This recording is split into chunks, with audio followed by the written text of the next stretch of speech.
Madam जी, लाई मैं रख देता हूँ आपका सामान घर तक। नहीं नहीं, मैं रख लूंगी, thank you. Mention not madam जी।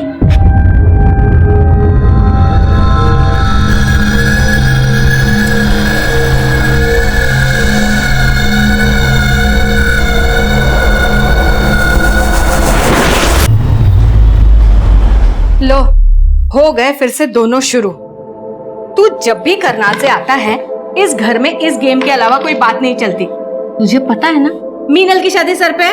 हाँ, अरे तुम्हें क्या हो गया? मेरी तरफ से तो पूरी तैयारी है ना, मेरे पे गुस्सा क्यों कर रहे हो? आप लोगों को शिकायत करनी है ना, गीता दीदी की करो। क्या कहा था आप लोगों ने? इस वीकेंड आ जाएगी, आई वो। लो, याद किया और आ गया इसका वीडियो कॉल। हेलो, कैसे हैं आप सब? हम सब तुझसे बहुत नाराज हैं। तू आई क्यों नहीं? अच्छा बाबा, सॉरी, नेक्स्ट टाइम पक्का आऊंगी। मैं 1 मिनट में आती हूँ। अरे, ये मीनल को किसका फोन आ गया? अरे उसे तो फोन आते रहते बेटा। तू बता कैसी है, वहाँ सब ठीक है?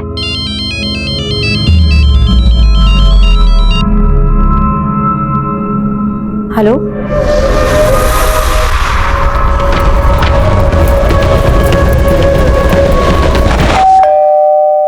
इतनी रात को कौन आया होगा? मैं देखता हूँ, रुको।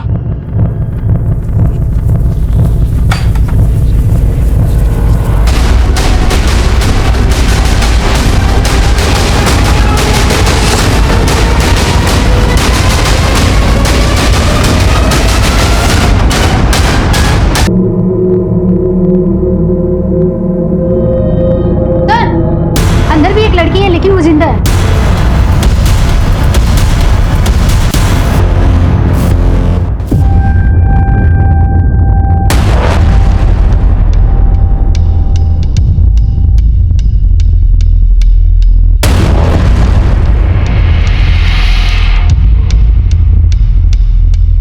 सर, घर में 2 मर्डर हुए हैं और जो लड़की जिंदा है शायद उसके साथ रेप भी किया गया है। शायद उसको ही मारने का इरादा हो, लेकिन किलर को अंदाजा नहीं हुआ कि वो जिंदा है। माना लूट हुई है, लेकिन बॉडी को गौर से देखो। जिस बेरहमी से कत्ल किए गए, लगता है किसी ने पुरानी दुश्मनी निकाली।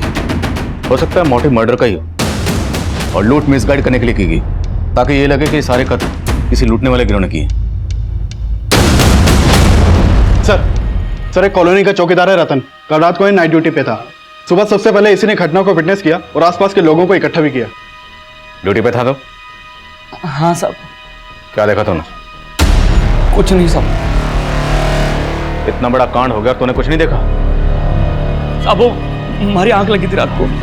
सिंह, इसको नींद से जगाओ जरा। साहब मैंने कुछ नहीं किया साहब। साहब विकास, पड़ोसी से पूछताछ करो और देखो आसपास कोई सीसीटीवी है या नहीं। सर,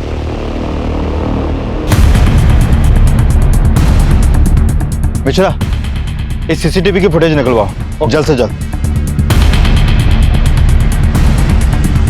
सर, माधुरी आंटी यहाँ अपनी बेटी मीनल के साथ रहती थी और उनका बेटा रामेंद्र करनाल में काम करता था। हर सैटरडे संडे को आता था, तो शायद कल भी आया हो। उनका कोई रिश्तेदार है? हाँ सर, उनकी एक बड़ी बेटी भी है गीता, पर उसकी शादी हो चुकी है और अभी वो भोपाल में रहती है। अच्छा, माधुरी की फैमिली का किसी से कोई झगड़ा, कोई दुश्मनी, ऐसा कुछ? सर, ये लोग बहुत ही अच्छे थे और माधुरी आंटी आए दिन पूजा पाठ दान पुण्य भी करती थी। साहब, हमारी सोसाइटी में एक ही गार्ड है रतन। 3-4 बार हमने नाइट के लिए अलग गार्ड रखा, मगर साहब वो किसी को टिकने ही नहीं देता था।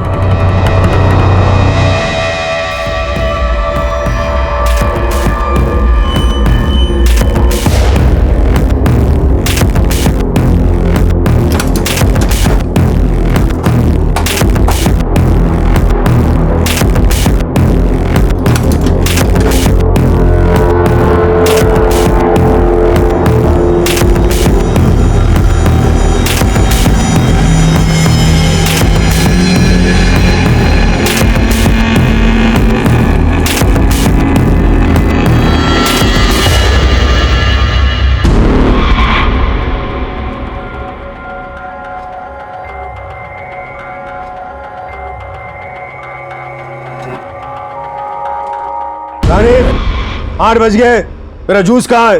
लाई पापा। डिसिप्लिन नाम की कोई चीज नहीं है इस घर में। पता नहीं दिन भर क्या करती रहती है। पापा जूस। जूस?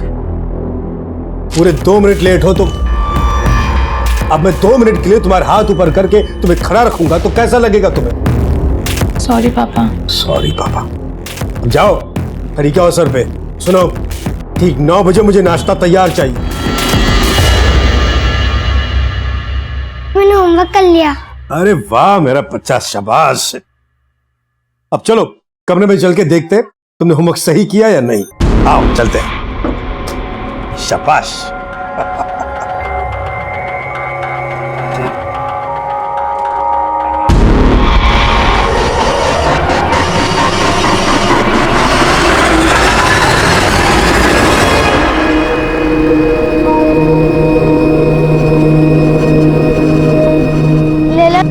ले लो ना फूल, ले लो ना 5 रुपए में, 5 रुपए में।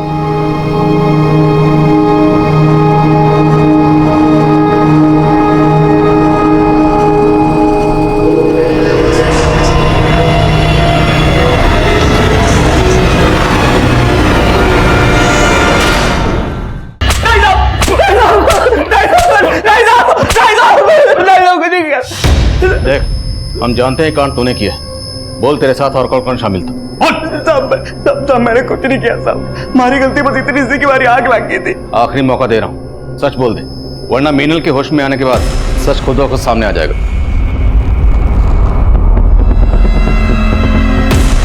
मीनल जी जिंदा? जिंदा है। तुम लोगों ने मारने की पूरी कोशिश की थी ना, लेकिन बच गई। साहब ये क्या कह रहे हो साहब? मैंने कुछ नहीं किया साहब। सच कह रहे हो, हमारी अम्मा की कसम खा के कह रहे हो साहब। ऐसे नहीं मानेगा, तोड़ो साला।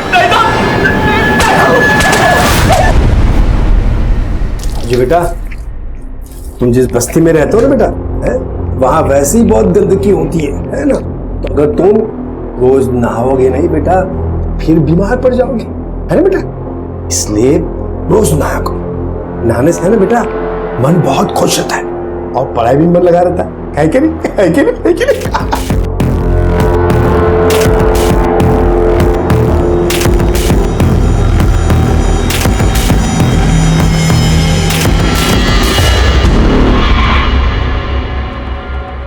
पापा जी, कितनी बार कहा है तुमसे मेरे कमरे में नॉक करके आया करो। पापा जी वो चाय एक्चुअली। जो कहने बाद में कहो, जाओ भी यहाँ से। जी।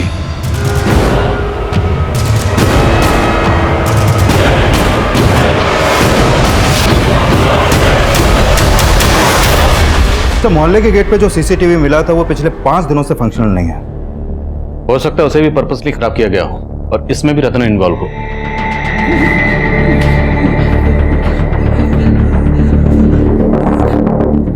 अब बोलेगा सच? साहब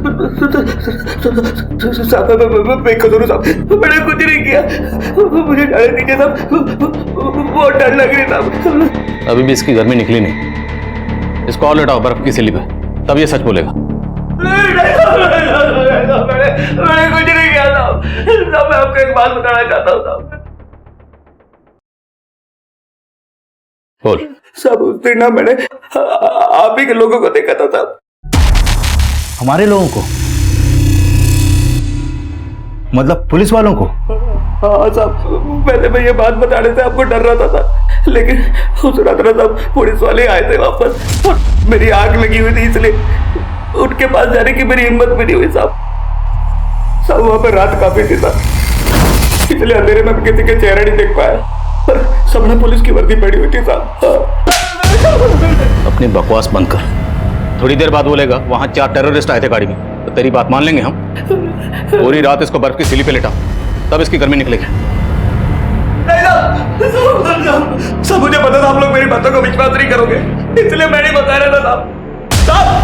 सब मैं सच कह रहा हूँ साहब, मैंने पुलिस वालों को ही देखा था। रानी, मैं बच्चों को पढ़ाने जा रहा हूँ, ठीक 8 बजे वापस आऊंगा। तब तक मुझे खाना तैयार चाहिए। ओके पापा। रस्सी जल गई लेकिन बल नहीं गया इस इंसान का। गनीमत समझो तुम्हारी शादी मुझसे करवा दी पापा ने। हाँ तुम्हारे लिए तो अच्छा है ना, लेकिन मेरा कहने को मैं इस घर का जमाई हूं, लेकिन मेरी औकात कुत्ते से ज्यादा नहीं है। और ये तुम्हारे बाप का कमीनापन है। शट अप अनिल, जबान संभाल के बात करो। तुम अपने पापा को संभालो ना। ये बच्चे पढ़ाने की समाज सेवा के नाम पे वो जो कुछ भी कर रहे हैं, इसका अंजाम क्या होगा तुम्हें कोई अंदाजा है? बस नहीं, मैं मानती हूँ पापा थोड़े गुस्सैल है, स्ट्रिक्ट है, पर तुम मेरे पापा के बारे में इतना गंदा सोच भी कैसे सकते हो? गंदा कर रहे हैं इसलिए बोल रहा हूं मैं। तुम्हारे पापा क्या कर रहे हैं, क्या करतूतें कर रहे हैं, वो सब मैं देख चुका हूं। तुम्हारे पापा के चक्कर में हम सब फंसने वाले हैं। एक भी बच्चे के अगर माँ बाप को यह पता लग गया ना, तो हम सबके सब जेल पे चले जाएंगे।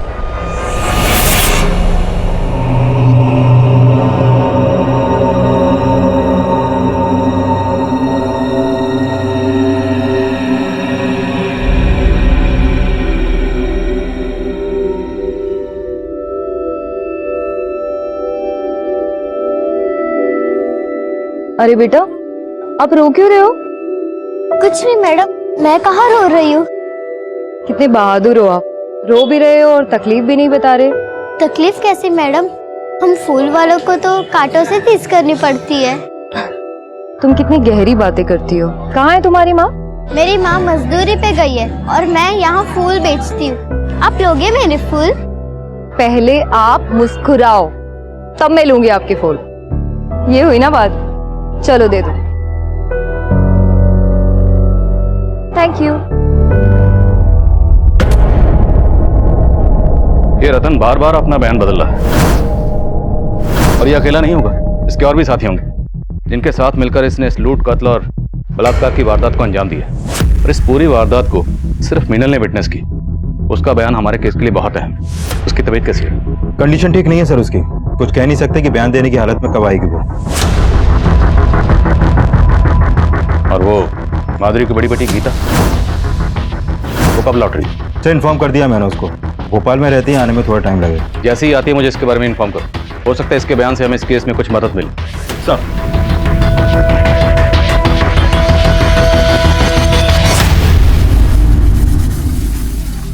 माँ, वो आंटी बहुत अच्छी है, उन्होंने मेरे सारे फूल ले लिए। तू है ही ऐसी, ये पत्थर भी पिघल जाए। पर तुम नहीं पिघलती माँ, और मेरी एक भी बात नहीं मानती।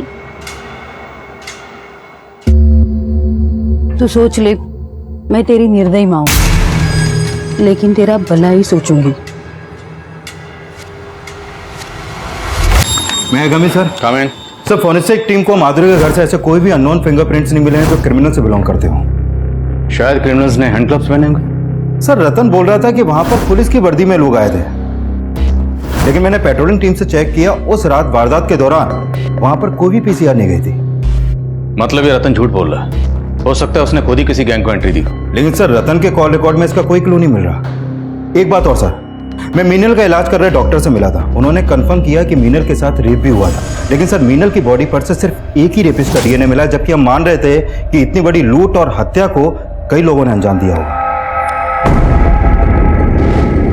मीनल की बॉडी पर जो रेपिस्ट के डीएनए सैंपल्स मिले, उसे रतन के डीएनए सैंपल से मैच करवाने की परमिशन निकलवाओ। सर रतन, रविंदर, माधुरी और मीनल, इन सब के कॉल रिकॉर्ड चेक किए। सर मीनल के नंबर पे एक सस्पिशियस नंबर मिला है, और पिछले काफी समय से मीनल की इस नंबर पे बातें हो रही थी। किसका नंबर है? सर दीपक शर्मा, गुरुग्राम के सेक्टर 15 का रहने वाला है, और सर घटना के 2 दिन पहले से ये गायब है। इसके घर पे भी ताला लगा है। सर पता चला है कि मीनल के साथ इसकी शादी होने वाली थी। ये मीनल का मंगेतर है? जी सर। तो इसका इस लूट और बलात्कार से क्या कनेक्शन हो सकता है?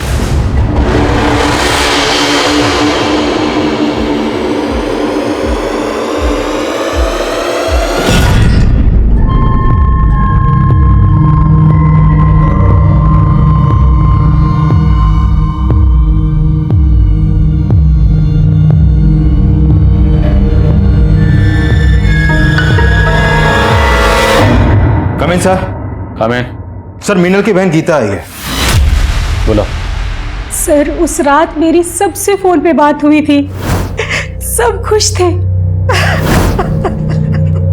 आपका पूरा परिवार खत्म हो गया, फिर भी आपको यहाँ आने में 24 घंटे से ज्यादा वक्त लग गया। सर मेरे हस्बैंड हॉस्पिटलाइज्ड है, और यहाँ आने के लिए मुझे टिकट भी नहीं मिल रही थी। अब आपकी माँ तो रही नहीं, और वैसे भी मीनल तो आपकी सगी बहन तो है नहीं।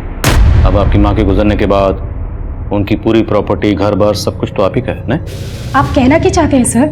वही जो आप समझ रही हैं। हमें पता चला है कि आपकी माँ अपनी प्रॉपर्टी का 50% आपकी सौतेली बहन मीनल को देने वाली थी, और बाकी का आपको और आपके भाई रामेंद्र को। सर आप जैसा सोच रहे ऐसा कुछ नहीं था, और 50% का हिस्सा उसे देना वो तो माँ का अपना डिसीजन था सर। लेकिन आपको अपनी माँ के इस डिसीजन से ऑब्जेक्शन थी, आपने ऑब्जेक्ट भी किया था। यस सर, हमने ऑब्जेक्ट किया था, और माँ तो मीनल को हमारा घर भी देना चाहती थी सर। उस घर से हम सबकी यादें जुड़ी थी, हम बस यही चाहते थे कि वो घर मीनल को ना मिले।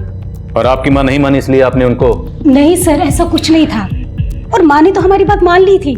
वो बोली थी कि वो मीनल के लिए दूसरा घर खरीदेंगे। दूसरा घर?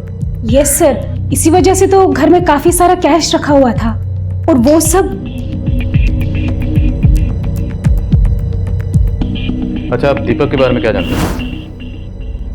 सर माँ मीनल की शादी दीपक से कराना चाहती थी, पर मुझे दीपक बिल्कुल पसंद नहीं था सर। क्या?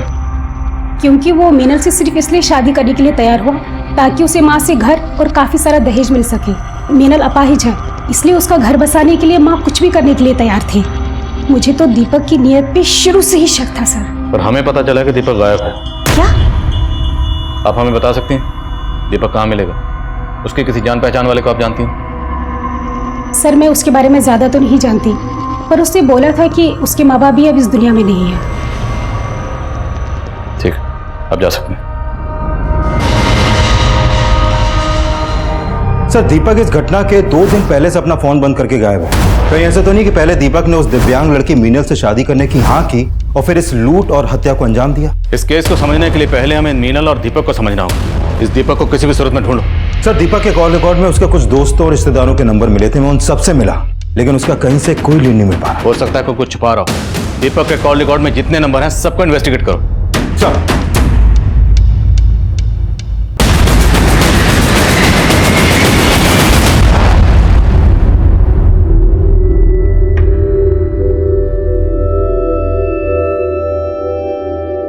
लाओ मैडम, मुझे दे दो, मैं संभालती हूँ इसे। हाँ, इसे थोड़ी देर के लिए तुम ले लो। Thank you so much. Mention not. अरे वाह, तुम तो इंग्लिश भी बोल लेती हो। पढ़ाई करती हो? नहीं मैडम, मैं नहीं पढ़ती।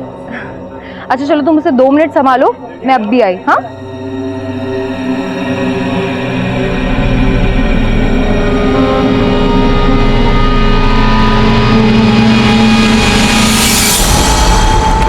कम इन सर। कम इन।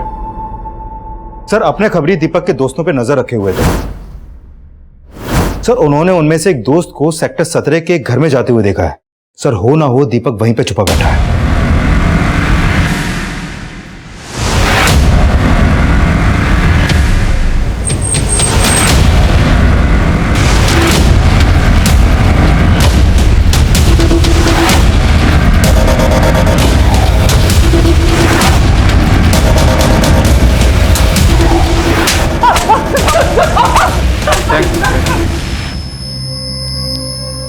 सर मैं वैष्णो देवी गया हुआ था सर। मैं एक प्रीपेड नंबर यूज करता हूँ, इसलिए मेरा मोबाइल बंद हो गया सर। लेकिन जब मैं गुरुग्राम वापस आया मुझे मालूम चला कि मीनल की फैमिली के साथ ये सब हो गया है। मैं बहुत डर गया था सर, इसलिए छुप गया था। तो डर इसलिए रहा था क्योंकि तू इस सब में शामिल है? नहीं सर, मेरा इसमें कोई हाथ नहीं है सर। सर मैं तो मीनल से मिलने के लिए हॉस्पिटल भी गया था, लेकिन आप सबको वहां देखकर मेरी हिम्मत नहीं हुई सर। तो मैं जानता हूँ कि गीता मुझे पसंद नहीं करती, और मैं ये भी जानता हूँ कि सबसे पहला शक उसका मेरे पे ही आएगा सर। उसी डर से मैं छिपा हुआ था सर। आखिरी मौका दे रहा हूँ, सच बोल दे। नहीं सर, ऐसा कुछ भी नहीं है सर, मैंने कुछ भी नहीं किया। ला प्रसाद से। दीपक के डीएनए को भी मीनल की बॉडी पर मिले रेपिस्ट के डीएनए से मैच करवाओ, देखते हैं क्या सामने आता है।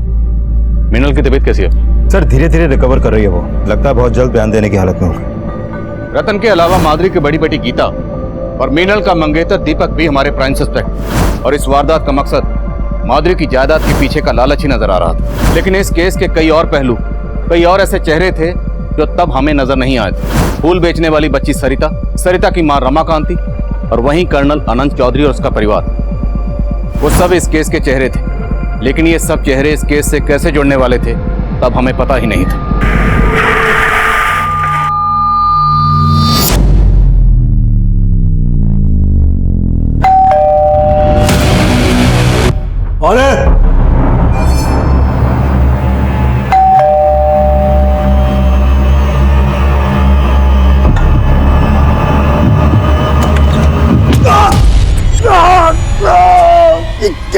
बदतमीजी।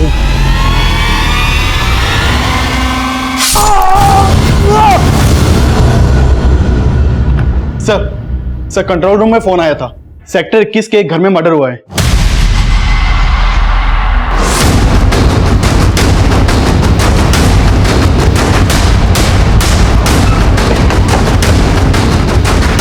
सर ये वाला घर है।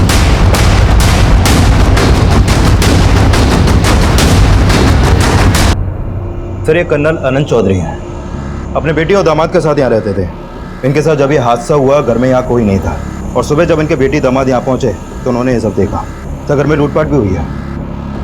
बेटी और दामाद क्या सब आ रही है।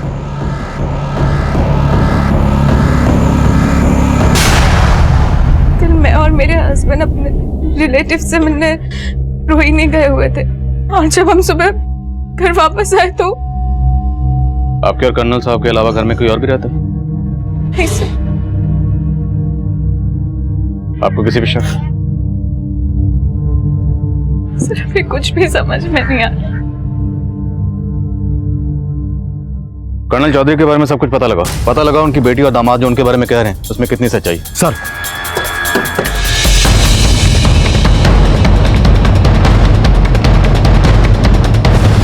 रात में यहाँ से किसी को आते जाते देखा था क्या? नहीं साहब, लेकिन कल शाम को कर्नल साहब के घर से काफी लड़ाई झगड़े की आवाजें आ रही थी, और उसके थोड़ी देर बाद उनका बेटी और दामाद सामान लेके यहाँ से कहीं निकल गए।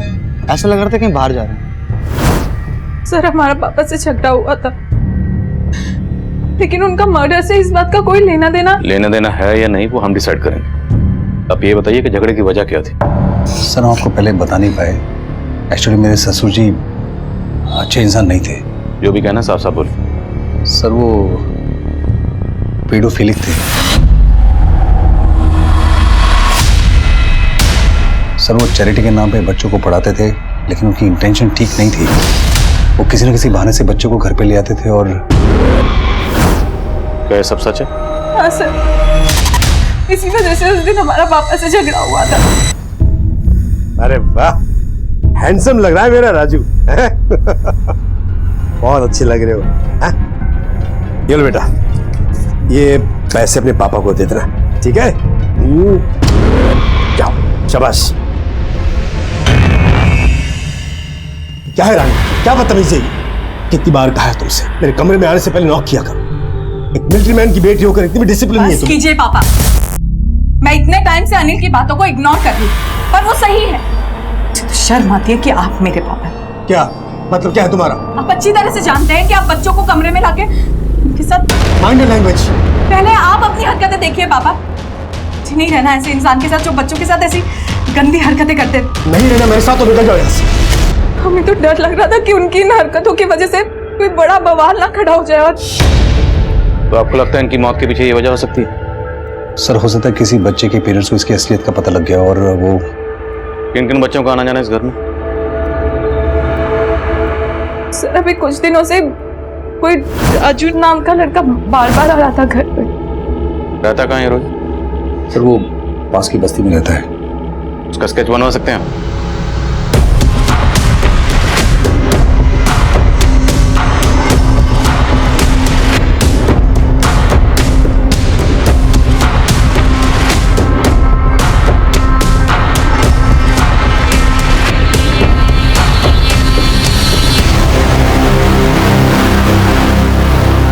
एक बात बताओ, वैसे तुम रहती कहाँ हो? पास वाली झोपड़पट्टी में। अरे तुम्हें तो बहुत बुखार है, हमें तो डॉक्टर के पास चलना पड़ेगा। चलो उठो जल्दी। नहीं मैम, मैं ठीक हूँ। से नहीं होगा, चलो। हाँ साहब, कर्नल साहब यहाँ के बच्चों को पढ़ाते थे। तो बच्चों, हम आज फिर से हिंदी कविता दोहराएंगे जो हमने कल पढ़ी थी। चल घर चल घर पे। अरे अरे ये क्या कर रही है? मोहन को क्यों ले जा रही है? मेरे बच्चों से दूर रहा करो। हमने सुना है कि आपका उनसे काफी झगड़ा भी हुआ था। हाँ साहब, लेकिन हमें मालूम नहीं था। वो बहुत ही अच्छे आदमी थे कर्नल साहब। वो कैसे? साहब वो बच्चे को पढ़ाते ही नहीं, बल्कि जो बच्चे स्कूल नहीं जा पाते थे उनको स्कूल भेजते थे और उनकी फीस भी भरते थे। साहब उस दिन मैं अपने बच्चे को लेकर आई थी, उसके बाद आकर वो मुझसे मिले भी थे। देखिए मैं नहीं जानता कि आप अपने बच्चे को मुझसे क्यों नहीं पढ़वाना चाहते, लेकिन स्कूल भी तो नहीं जा रहा है। चलिए मुझसे मत पढ़वाइए, लेकिन इसका स्कूल में एडमिशन तो करवा दीजिए। ये लीजिए। साहब वो बच्चों को पढ़ाते ही नहीं, बल्कि उन्हें साफ सुथरा रहने की बात भी बोलते थे, और कुछ बच्चों को तो वो अपने घर ले जाकर नहलाते थे और उन्हें नए कपड़े देते थे। इस बच्चे को जानती हो? पता चला है कि इसी इलाके में कहीं रहता है ये। हाँ साहब, ये तो राजू है। इसका परिवार तो 3 दिन पहले यहाँ से चला गया। कहाँ गया वो? मैंने सुना था उनको मजदूरी का काम मिल गया है दिल्ली में, तो वहीं चले गए होंगे। सर उस औरत ने ही नहीं बल्कि काफी लोगों ने कर्नल आनंद चौधरी के बारे में अच्छा बोला है। काफी लोगों की मदद करते थे वो। लेकिन सर समझ में नहीं आ रहा कि रानी और अनिल को ये क्यों लगा कि वो पेडोफाइल है। अब या तो ये दोनों झूठ बोल रहे हैं, या हो सकता है उनकी गलतफहमी हुई, और उन लोगों ने जिस राजू नाम के बच्चे का स्केच बनवाया तो 3 दिन पहले अपनी फैमिली के साथ कहीं चला गया। इसका क्या चक्कर हो सकता है? सर ये मुन्ना है, हिस्ट्री शीटर है। सर कर्नल के घर पे फोरेंसिक टीम को एक अननोन आदमी के फिंगरप्रिंट्स मिले थे। हमने अपने डाटाबेस से वो फिंगरप्रिंट मैच करके देखे, वो इस मुन्ना हिस्ट्री शीटर के फिंगरप्रिंट से मैच करते हैं। सर मुन्ना राजस्थान की एक जेल में लूटपाट और चोरी के इल्जाम में बंद रह चुका है। काफी टाइम पहले वहां से छूट गया था, लेकिन अभी अंडरग्राउंड है। तो हो सकता है इस हिस्ट्री शीटर मुन्ना ने कर्नल चौधरी का कत्ल किया, और यह भी हो सकता है किसी ने इसको सुपारी दी। लेकिन सवाल यह है कि सुपारी किसने दी होगी? सर हो सकता है ये सुपारी रानी और अनिल ने दी, क्योंकि पता चला है कि रानी और अनिल की कर्नल आनंद चौधरी से बिल्कुल नहीं बनती थी, और कर्नल के मरने के बाद जायदाद भी उन्हीं की होने वाली थी। तो शायद रानी और अनिल ने हमें कर्नल के बारे में रॉन्ग इन्फॉर्मेशन दी। दोनों की बैकग्राउंड चेक करो, और ये भी चेक करो क्या कर्नल की बैकग्राउंड में कोई ऐसा था जिसका इस हिस्ट्री शीटर मुन्ना से कोई ताल्लुक हो। सब माना कि मैं उनकी सगी बेटी नहीं थी, लेकिन उन्होंने हमेशा मुझे अपनी बेटी की तरह ही पाला था। उनके कहने पे ही मैं दीपक से शादी कर रही थी। उस दिन रात को रामेंद्र भैया करनाल से वापस आए थे। हम बहुत खुश थे सब।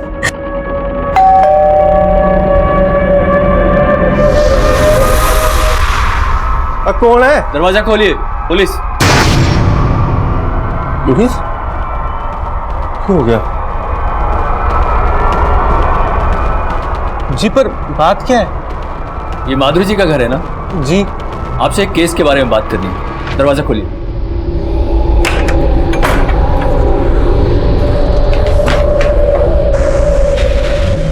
ये कौन है? जी ये मेरा बेटा है।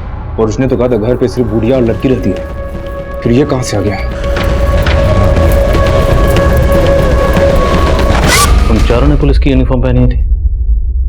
हाँ सर। सर मतलब रतन वाकई में सच बोल रहा था कि उस रात पुलिस यूनिफॉर्म में कोई गैंग आया था। लेकिन ऐसा कौन सा गैंग हो सकता है जो पुलिस यूनिफॉर्म पहन के इस तरह का कांड करे? पता करो, क्या पहले भी कभी किसी गैंग ने इस तरह का कांड किया? सर अरे तुम्हें तो बुखार था ना, तुम बेडरूम से यहाँ क्यों आई? और ये एप्पल मैं तुम्हारे लिए लेकर आई हूँ। मेरा बुखार तो उठ गया, और वैसे बिना छोटू बेबी को देखे मेरा मन नहीं लगता। और छोटू बेबी का भी तुम्हारे बिना मन नहीं लगता। वो क्या है, छोटे बेबी को दूर से ही प्यार, वो क्या कहते हैं, इन्फेक्शन। हाँ देखो छोटू बेबी, तुम्हारी मासी कितनी समझदार है। मैं मासी हूँ? सरिता मासी। मासी? सरिता मासी? कम इन सर। काम। सर माधुरी के घर पे हुए अटैक से कुछ दिन पहले मानेसर हाईवे पर कुछ पुलिस वर्दी पहने हुए लोगों ने एक ट्रक चलाने वाले को उसका ट्रक रोक कर लूटपाट की थी, और यह केस मानेसर थाने में दर्ज हुआ था। और उस समय उस ट्रक का हेल्पर किसी भी तरह अपनी जान बचाकर वहां से भाग निकला, लेकिन उसने उन क्रिमिनल्स के स्केच बनवाए थे। ये देखिए सर।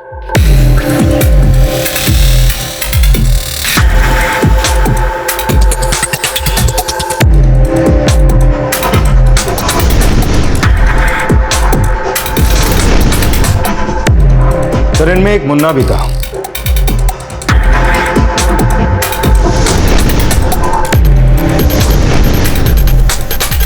और यही मुन्ना कर्नल चौधरी और माधुरी के घर पर भी मौजूद था।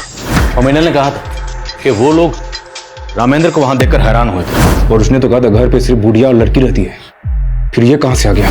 मतलब इन लोगों ने उस घर की पहले रेकी की थी। ये लोग अच्छी तरह से जानते थे कि उस घर में सिर्फ माधुरी और मिनल रहते, इसलिए उस घर को टारगेट किया गया। सर ये कर्नल चौधरी अपनी बेटी और दामाद के साथ उस घर में रहते थे, और जब ये दोनों ही घर में नहीं थे उसी समय यहाँ हादसा हुआ। अब सर ये कोइंसिडेंस है या फिर कोई साजिश, कुछ समझ में नहीं आ रहा। और ये चक्कर भी समझ में नहीं आ रहा कि जो बच्चा राजू कर्नल चौधरी के घर पर अक्सर आता जाता था, वो अचानक अपनी फैमिली के साथ कहां गायब हो गई और क्यों। और हमें पता चला था कि माधुरी स्लम की बच्चियों को मंदिर में बुलाकर उन्हें कन्या भोज करवाती थी। डॉक्टर से कहो कि हमें मीनल से दोबारा मिलना है। माँ शुरू से हर 15 दिन में अष्टमी पे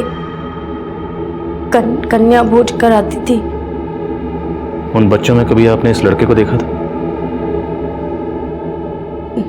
नहीं सर, इसको तो नहीं देखा, लेकिन हाँ माँ एक बच्ची को पसंद करने लगी थी। अक्सर माँ उसको घर लेके आती थी। क्या नाम था उस बच्ची का? कहाँ रहती थी जानती हैं? नहीं पता सर, लेकिन वो मैंने उसे मंदिर में फूल बेचते हुए देखा था।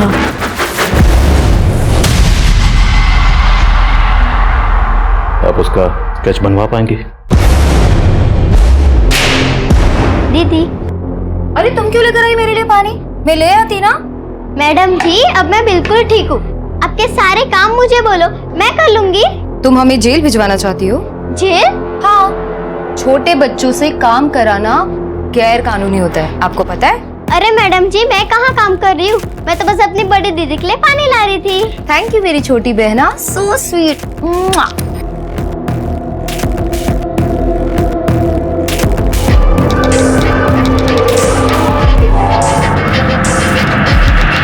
सर मीनल ने जिस बच्ची का स्केच बनवाया था, मैंने इसके बारे में मंदिर में पता किया, लेकिन सर ये काफी टाइम से वहां पर देखी नहीं गई है। लेकिन ये पता चला है कि इस बच्ची का नाम सरिता है। और सर जितने भी लोगों से मैंने इस बच्ची के बारे में पूछताछ की, निकलकर यही सामने आया कि बच्ची सरिता माधुरी के घर पे हुए अटैक से पहले ही गायब हो गई थी। और वो बच्चा राजू, वो भी कर्नल के घर पे अटैक होने के 2 दिन पहले गायब हुआ था। लेकिन सर इन बच्चों का मुन्ना जैसे हिस्ट्री शीटर से क्या कनेक्शन हो सकता है? कुछ ना कुछ कनेक्शन तो है विकास, अब क्या कनेक्शन है ये पता लगाना होगा। खबरियों को काम पे लगा, दोनों केसेस की इंफॉर्मेशन निकलो। सर हमें ऐसा लग रहा था कि राजू और सरिता ऐसे 2 चेहरे थे जो इन दोनों ही केसेस को जोड़ने वाली कड़ी थे, लेकिन उनका हिस्ट्री शीटर मुन्ना से क्या कनेक्शन हो सकता था, ये जानने के लिए हमने दिल्ली, हरियाणा और राजस्थान के तकरीबन सारे पुलिस स्टेशन की पुरानी फाइलों को छान मारा। पुलिस टीम और खबरियों की दिन रात की मेहनत के बाद हमारे हाथ ऐसी इंफॉर्मेशन लगी जिसने इस केस का एक अलग ही पहलू हमारे सामने रख दिया। माधुरी और कर्नल चौधरी के घर पर लूट की वारदातों को अंजाम देने वाला कोई और नहीं बल्कि यही गैंग है, रिचर्ड गैंग।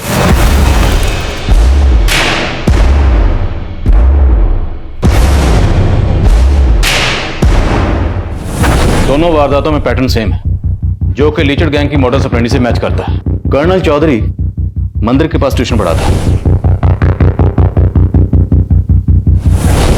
और माधुरी भी कन्या भोजन के लिए अपने घर के पास वाले स्लम से कन्याओं को बुलाकर मंदिर में भोजन करवाते हैं। और कर्नल चौधरी के घर के पास के स्लम में रहने वाला बच्चा राजू अब गायब है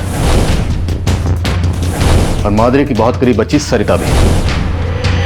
मतलब साहब लीचड़ गैंग बच्चों की मदद से काम करते हैं। वो पहले खुद अपना टारगेट चुनते हैं और फिर बच्चों से उस टारगेट की रैकी करवाते हैं। सरिता कन्या भोजन की कन्या बनकर माधुरी के घर में दाखिल हुई होगी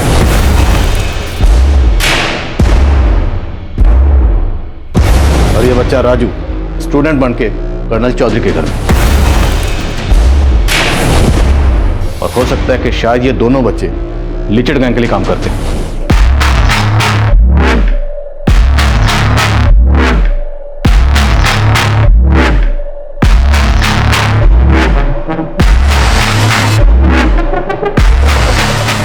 लीचड़ गैंग का एक पैटर्न है, जो बच्चे उनके टारगेट की रैकी करते हैं, वारदात होने के 2-3 दिन पहले से ही वो बच्चे गायब हो जाते और फिर उस गैंग की दूसरी टीम टारगेट पर धावा बोल देती।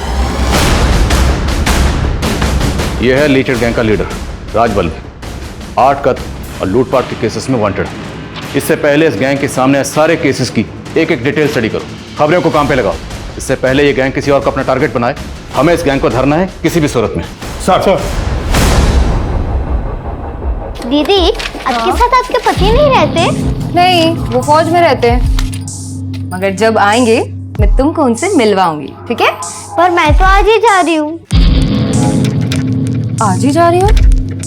कहाँ जा रही हो तुम? मेरी माँ को नया काम मिला है सोहना में, तो हम वही जा रहे हैं आज। तुम आज ही जा रही हो और तुमने मुझे बताया भी नहीं? खैर छोड़ो, सोहना में कहाँ? हम तुमसे वहां पर मिलने आएंगे। वो तो पता नहीं, पर हाँ मैं अपनी माँ से पूछकर आपको फोन करूंगी। पक्का? पक्का। ठीक है, बाय दीदी। अब मैं जाऊँ? नहीं, 1 मिनट रुको।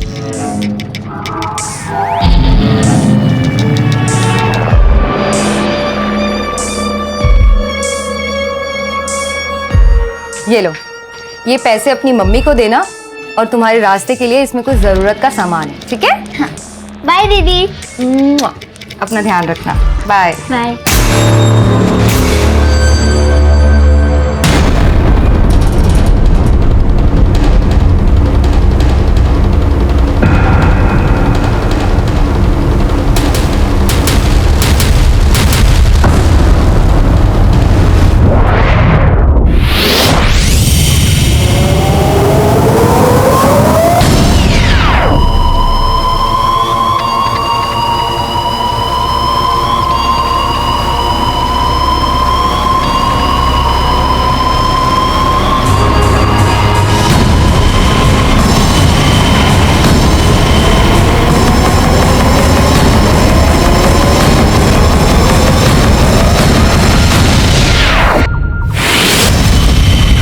हाँ जगत बोलो।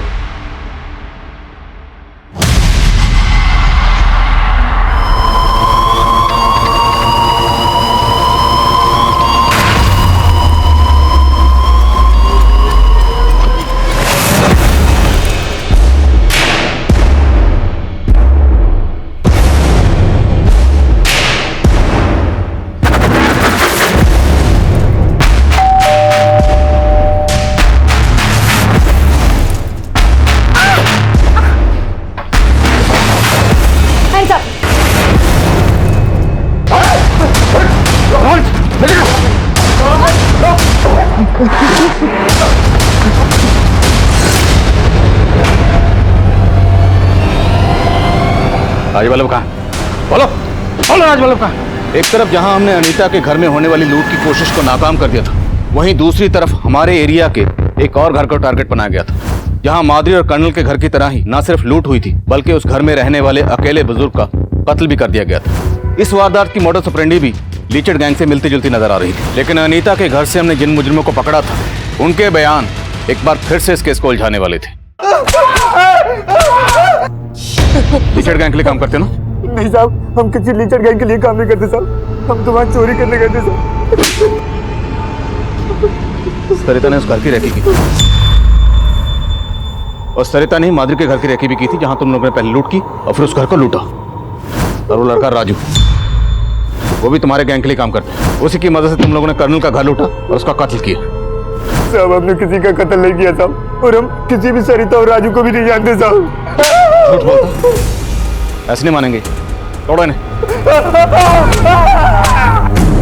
ये सब अपने आदमियों को बचाने की कोशिश कर रहे हैं। सर इनमें से तो कोई सच ही नहीं उगल रहा है। एक बार फिर से अनीता को मिलते हैं, हो सकता है वो हमें सरिता के बारे में कुछ ऐसा बता सके जिससे हमें राजवल्लभ और उसके बाकी आदमियों तक पहुंचने में मदद मिले। Right sir. जब सरिता यहाँ से गई थी तो उसने आपसे कुछ कहा? कोई भी ऐसी बात जो हमें उन तक पहुंचने में मदद कर सके? सर मैंने जब उसे 2000 रुपए दिए थे तो वो 10-15 मिनट के बाद फिर से मेरे पास वापस आई थी। ये लो, ये पैसे अपनी मम्मी को देना और तुम्हारे रास्ते के लिए इसमें कुछ जरूरत का सामान है। दीदी। सरिता क्या हुआ? तुम रो क्यों रहे हो? दीदी मुझे माफ कर दो। माफ कर दो? लेकिन हुआ क्या? दीदी आप चले जाओ, वरना वो लोग आके आपको मार देंगे। मार देंगे? सर उसी के बाद मैंने आपको सरिता के बारे में इन्फॉर्म किया था। लेकिन हाँ सर, सरिता बोल रही थी कि वो अपने मम्मी पापा के साथ सोना जा रही है। सोना? इस छोरी ने फिर से हमारे साथ दगा करा है। वो तो इसके हाव भाव से मन में पहले ही पता चल गया था कि वो हमने फंसवाएगी, इसलिए मैंने वहां अपने दूसरे आदमियों को भेजा था। लेकिन राजवल्लभ भाई, पुलिस ने उन्हें पकड़ लिया है। वो लीचड़ गैंग के वफादार आदमी है, मुंह नहीं खोलेंगे। लेकिन ये सरिता, इसने इसके की सजा जरूर मिलेगी। हमारे गैंग का यो नियम है, जो भी दगा करे है उसने सजा मिले, और सरिता तन्ने भी सजा मिलेगी।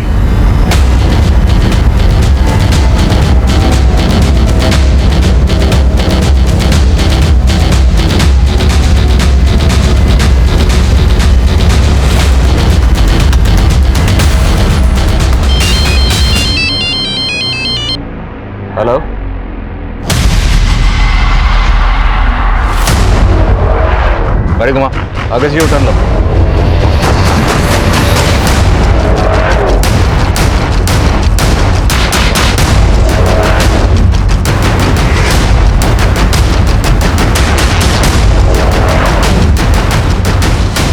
चल हथियार ला।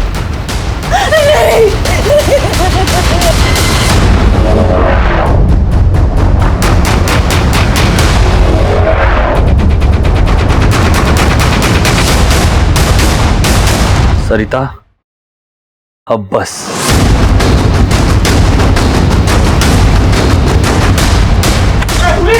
पुलिस आ गई। छोड़ो छोड़ो मुझे।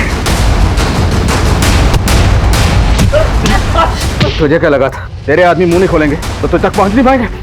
लेके जा, बस।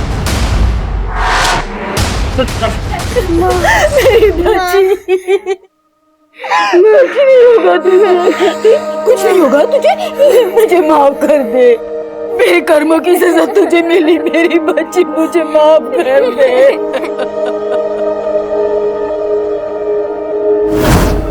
सरिता इस केस की एक ऐसी विक्टिम थी जो लीचड़ गैंग के सरगना राजवल्लभ के शारीरिक शोषण का शिकार हुई थी। यूं तो सरिता खूंखार अपराधियों के लीचड़ गैंग का हिस्सा थी, लेकिन उसकी मासूमियत ने उसे यह फर्क बहुत जल्दी समझा दिया था कि लालच और हिंसा का अंत हमेशा बुरा होता है। सरिता को हमने बचा लिया और सरिता समेत बाकी और बच्चों को भी बाल सुधार गृह में भेज दिया गया। लेकिन सच ये भी है कि सरिता की वजह से ही हम उस गैंग तक पहुंचने में कामयाब हुए थे, जो गैंग पिछले कई सालों से देश के अलग अलग हिस्सों में अपना आतंक फैलाए हुए था। कंपैशन, दया भाव समाज के समुचित विकास के लिए अच्छा है, लेकिन जज्बातों की रौ में बहकर बिना जांच पड़ताल किए किसी अनजान के लिए अपने घर के दरवाजे खोल देना एक दस्तक है। आप अपने घर में एक जुर्म को दाखिल कर रहे हैं, जैसा कि इस केस में हुआ। अब मैं आदिल खान आपसे इजाजत लेता हूं। आपसे फिर मुलाकात होगी एक और नए केस के साथ। तब तक देखते रहिए क्राइम पेट्रोल दस्तक। मकसद बताना नहीं, बचाना है।